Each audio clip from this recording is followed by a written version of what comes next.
السلام علیکم ورحمۃ اللہ وبرکاتہ۔ آج کی ویڈیو میں ہم یہ بات کریں گے کہ آپ صلی اللہ علیہ وسلم پر جب وحی نازل ہوتی تھی تو آپ صلی اللہ علیہ وسلم کی کیفیت اس وقت کیسے ہوتی تھی۔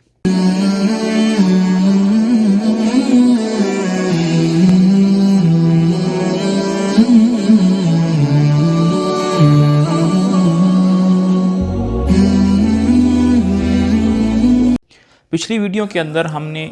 وحی کی اقسام پر بات کی اور یہ کہا کہ وحی کی 4 اقسام ہیں۔ پہلی قسم ہے خواب کے اندر وحی کا آنا، دوسری قسم ہے الہام ہونا، تیسری قسم ہے کہ اللہ رب العزت کا نبی کے ساتھ ہم کلام ہونا، اور چوتھی قسم ہے جبرائیل علیہ السلام کے واسطے کے ذریعے وحی کا اترنا۔ چوتھی جو قسم ہے وحی اترنا حضرت جبرائیل علیہ السلام کے واسطے سے، اس پر آج ہم بات کریں گے۔ لیکن اس پوری بات کو سمجھنے سے پہلے آپ ایک بات یہ سمجھیں کہ جب 2 آدمی، ایک عربی ہو اور ایک عجمی ہو، اگر دونوں میں آپس میں کوئی ملاقات کرنا چاہیں تو ضروری ہے کہ یہ ملاقات کامیاب ہو جائے، یہ رابطہ کامیاب ہو جائے۔ اس کے لیے ضروری ہے کہ عربی کو عجمی کی زبان آتی ہو یا عجمی کو عربی کی زبان آتی ہو، تب جا کر یہ ملاقات کامیاب ہوگی۔ اسی طرح آپ صلی اللہ علیہ وسلم نبی ہیں، بشر ہیں، اور جبرائیل علیہ السلام کیا ہیں؟ فرشتے ہیں، اور ان دونوں کے درمیان وحی کا انتقال ہونا ہے۔ وحی کامیاب ہو جائے تو اس کے لیے ضروری ہے کہ جبرائیل علیہ السلام وہ بشریت کے اندر آ جائیں، یا دوسری حالت یہ ہو سکتی ہے کہ آپ صلی اللہ علیہ وسلم بشریت سے نکل کر روحانیت کے درجے میں آ جائیں، اعلیٰ درجے میں آ جائیں، تو دونوں کے درمیان وحی جو ہے وہ کامیاب ہو جائے گی۔ یہ جو دوسری حالت ہے جس میں آپ صلی اللہ علیہ وسلم بشریت سے نکل کر روحانیت میں چلے جاتے ہیں، یہ زیادہ اشد ہوتی ہے، اس میں آپ صلی اللہ علیہ وسلم کو زیادہ مشقت اٹھانی پڑتی ہے۔ تو جبرائیل علیہ السلام جب وحی لے کر آتے تھے تو اس کی 2 حالتیں تھیں۔ پہلی حالت یہ تھی کہ آپ صلی اللہ علیہ وسلم پر روحانیت غالب ہو جاتی تھی، اور اس میں بہت زیادہ آپ صلی اللہ علیہ وسلم کو مشقت اٹھانی پڑتی تھی۔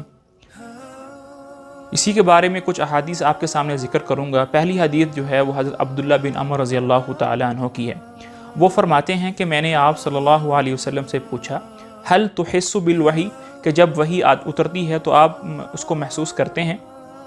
تو آپ صلی اللہ علیہ وسلم نے فرمایا، اسمع صلاسل، کہ میں صلاسل کی آواز سنتا ہوں۔ لوہے کے اوپر رگڑنے سے جو آواز پیدا ہوتی ہے اس کو صلاسل بولتے ہیں۔ آپ صلی اللہ علیہ وسلم نے فرمایا، اسمع صلاسل، کہ میں ویسی آواز سنتا ہوں، ثم اسکت عند ذلك، پھر اس کے بعد میں خاموش ہو جاتا ہوں۔ فما من مرۃ یوحى الی الا ظننت ان نفسی تفیض، کہ جب بھی مجھ پر وحی نازل ہوتی ہے مجھے ایسا لگتا ہے کہ میری جو جان ہے وہ نکل جائے گی اور میری روح قبض ہو جائے گی۔ وحی کے اترتے وقت آپ صلی اللہ علیہ وسلم کو پسینہ بہت زیادہ آتا تھا۔ حضرت عائشہ رضی اللہ تعالی عنہ کی حدیث میں آپ فرماتی ہیں، وَلَقَدْ رَأَيْتُهُ يَنزِلُ عَلَيْهِ الْوَحْيُ فِي الْيَوْمِ شَدِيدِ الْبَرْدِ، آپ فرماتی ہیں کہ میں نے آپ صلی اللہ علیہ وسلم کو دیکھا ہے کہ جب ان پر شدید سردی کے موسم پر وحی نازل ہوتی تھی، فَيُفْصَمُ عَنْهُ وَإِنَّ جَبِينَهُ لَيَتَفَصَّدُ عَرَقًا، کہ آپ صلی اللہ علیہ وسلم کو پسینہ ایسے آتا تھا جیسے آپ صلی اللہ علیہ وسلم کے ماتھے پر جو پسینے کی رگ ہے وہ کسی نے کاٹ دی ہو۔ حضرت زید بن ثابت رضی اللہ تعالیٰ عنہ فرماتے ہیں، کنت اکتب الوحی لرسول اللہ صلی اللہ علیہ وسلم، کہ میں آپ صلی اللہ علیہ وسلم کے لیے وحی لکھتا تھا۔ وَإِذَا نَزَّلَ عَلَيْهِ، جب آپ پر وحی نازل ہوتی تھی، أَخَذَتْهُ بُرَحَاءٌ شَدِيدَةٌ، کہ آپ کو شدید پسینہ آتا تھا، وَعَرَقَ عَرَقًا شَدِيدًا مثل الجمان، موتیوں کی لڑی کی طرح پسینہ جو تھا وہ گرتا تھا، جس طرح موتی ہوتے ہیں اتنے بڑے بڑے پسینے کے قطرے ہوتے تھے جو گرتے تھے۔ ثم سُرِّیَ عَنْهُ، اور جب وحی ختم ہو جاتی تھی تو آپ اپنی نارمل طبیعت کے اندر آ جاتے تھے۔ جب وحی اترتی تھی تو آپ صلی اللہ علیہ وسلم کا جو جسم مبارک تھا وہ بہت زیادہ وزنی اور ثقیل ہو جاتا تھا، اور ایک حدیث میں آتا ہے، ان کان لیوحى الی وهو علی ناقته فتضرب بجرانها من ثقل ما یوحى الی، کہ آپ صلی اللہ علیہ وسلم اگر اپنی سواری پر سوار ہوتے اور اسی دوران وحی اترنا شروع ہو جاتی تو اونٹنی جو تھی وہ قرآن کے اس بوجھ کو، وحی کے اس بوجھ کو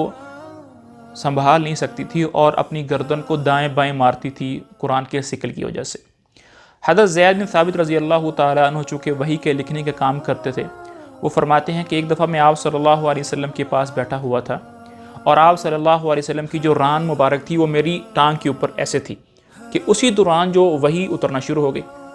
تو حضرت زین فرماتے ہیں کہ کاد رجلی تنکسر، کہ قریب تھا کہ میری ٹانگ ٹوٹ جائے، من ثقل القرآن، قرآن کے بوجھ کی وجہ سے، حتی اقول لا امشی علی رجلی ابدا، یہاں تک کہ مجھے دل میں خیال آنے لگا کہ آئندہ کے بعد میں کبھی بھی اپنی ٹانگوں پر چل نہیں پاؤں گا۔ جب بھی آپ صلی اللہ علیہ وسلم پر وحی اترتی تھی تو آپ پر ایک طرح کی غشی طاری ہو جاتی تھی اور آپ کا جو چہرہ تھا وہ بہت زیادہ لال ہو جاتا تھا۔ حضرت صفوان بن یعلا رضی اللہ تعالیٰ عنہ فرماتے ہیں کہ میں ایک دفعہ اللہ کے نبی کے پاس تھا تو ان پر وحی اترنا شروع ہو گئی، وعندہ ثوب، اور آپ صلی اللہ علیہ وسلم کے پاس ایک کپڑا تھا، قد اضل به، جو آپ نے اوپر لیا ہوا تھا جس سے وہ سایہ کر رہے تھے، فادخل رأسہ، تو آپ صلی اللہ علیہ وسلم نے اپنا چہرہ اس کپڑے کے اندر ڈال دیا، اور وہو محمر الوجہ، اور چہرہ بالکل لال تھا۔ اسی طرح جب آپ صلی اللہ علیہ وسلم پر وحی اترتی تھی تو آپ کے چہرہ مبارک کے ارد گرد مکھیوں کے بنبنانے کی سی آواز سنائی دیتی تھی۔ عمر بن خطاب رضی اللہ تعالیٰ عنہ فرماتے ہیں وَإِذَا نَزَلَ عَلَيْهِ الْوَحْيُ يُسْمَعُ عِنْدَ وَجْهِهِ دَوِيٌّ كَدَوِيِّ النَّحْلِ، کہ جب بھی آپ صلی اللہ علیہ وسلم کو پر وحی اترتی تو آپ صلی اللہ علیہ وسلم کے چہرے کے ارد گرد مکھیوں کے بنبنانے کی آواز آتی تھی۔ اب سوال یہاں یہ پیدا ہوتا ہے کہ اتنی زیادہ مشقت آپ صلی اللہ علیہ وسلم کو کیوں اٹھانی پڑتی تھی؟ اس کا جواب علامہ قسطلانی رحمہ اللہ نے لکھا ہے۔ وہ کہتے ہیں کہ جتنی بھی مشقت آپ صلی اللہ علیہ وسلم کو اٹھانی پڑتی تھی اس سے مراد یہ تھا کہ اللہ کا زیادہ سے زیادہ قرب نصیب ہو، اور جتنی زیادہ مشقت ہوتی ہے اتنے ہی درجات بلند ہوتے ہیں۔ وحی کی دوسری حالت وہ یہ ہوتی ہے کہ جبرائیل علیہ السلام وہ بشریت کے اندر آ جائیں،